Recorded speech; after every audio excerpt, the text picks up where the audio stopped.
Polda Metro Jaya menangkap sejumlah pejabat Badan Pertanahan Nasional atau BPN terkait dengan kasus mafia tanah di Jakarta dan Bekasi. Salah satunya adalah pejabat BPN berinisial PS yang saat ini menjabat sebagai koordinator substansi penataan pertanahan BPN Kota Administrasi Jakarta Utara. Namun saat melakukan tindak pidana, PS masih menjabat sebagai Ketua Adjudikasi Pendaftaran Tanah Sistematis Lengkap atau PTSL di BPN Jakarta Selatan. PS merupakan aktor intelektual dalam kasus mafia tanah di Jagakarsa, Jakarta Selatan. PS bekerja sama dengan beberapa pendana atau funder dalam melakukan kejahatannya. Kerjasama itu dilakukan dalam penerbitan sertifikat tanah tanpa prosedur dan disertai pemalsuan warka. PS diduga kerap menerbitkan sejumlah sertifikat tanah bermasalah, modusnya dengan memproses peralihan kepemilikan sertifikat tanah yang dilakukan tanpa prosedur yang benar.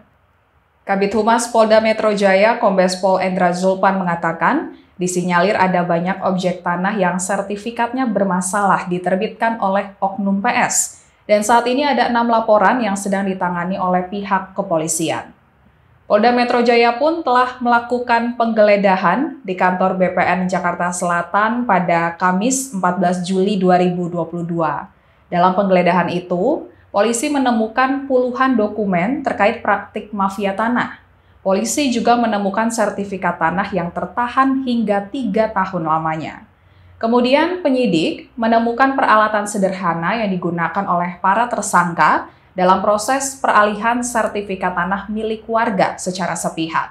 Kanit 1 Subdit Harda di Treskrimum Polda Metro Jaya, AKP Mulia Adimara menjelaskan, alat yang digunakan pelaku dalam melakukan aksinya sangat sederhana, yakni cairan pemutih dan cotton bud untuk mengganti data-data penting dalam sertifikat PTSL.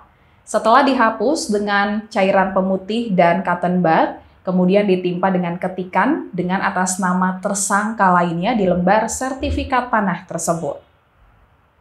Selain PS, kepolisian juga menangkap kepala kantor BPN Kota Palembang berinisial NS yang dipersangkakan atas praktik mafia tanah sewaktu PS bertugas di BPN Kabupaten Bekasi.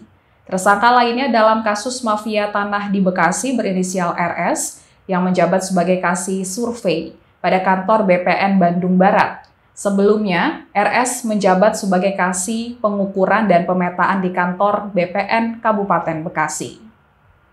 Merespon penangkapan sejumlah pejabat BPN, Menteri ATR atau BPN Hadi Cahyanto menerjunkan timnya untuk melakukan investigasi.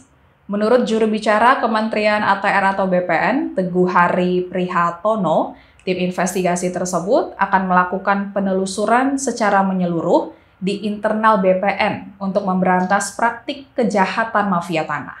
Kementerian ATR atau BPN juga menggelar rapat koordinasi terkait dugaan praktik mafia tanah di lingkungan pejabat BPN dan akan menggelar sidang kode etik untuk menentukan nasib para pejabat BPN yang ditangkap oleh Polda Metro Jaya.